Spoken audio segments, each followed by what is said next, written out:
Like I said, I was 6 days away from being 15 when I had my son.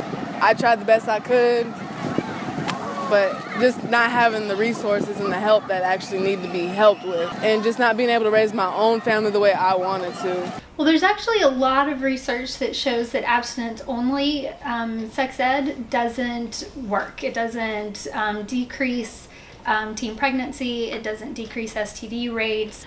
From the research that I see, abstinence only has a tendency to delay sexual engagement, but the unfortunate part of that is that if it is not coupled with other educational programs, once teens become engaged, they're not as savvy about how to prevent a pregnancy because they haven't been given that information. I think it's viable and should be taught as an option. I don't think it's realistic to think necessarily that kids will abstain, but I think they should know that abstinence is an option. They should make an effort to abstain. Abstinence is an important piece in sex education. It's important to note that abstinence is a healthy choice. It's a good choice. It's a choice that a lot of people make.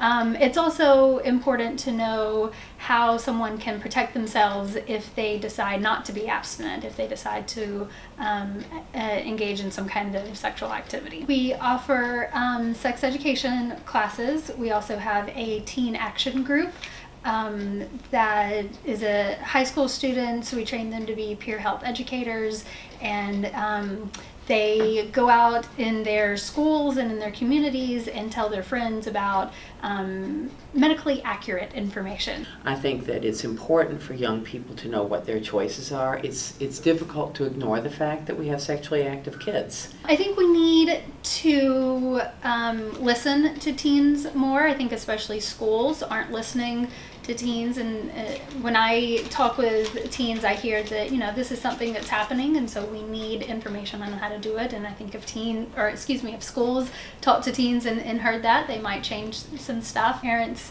need to be more open and not completely flip out. Just being open, remaining calm, hearing out their teen. Okay, well, tell me more about why you're asking what STDs are, instead of just jumping to conclusions and freaking out.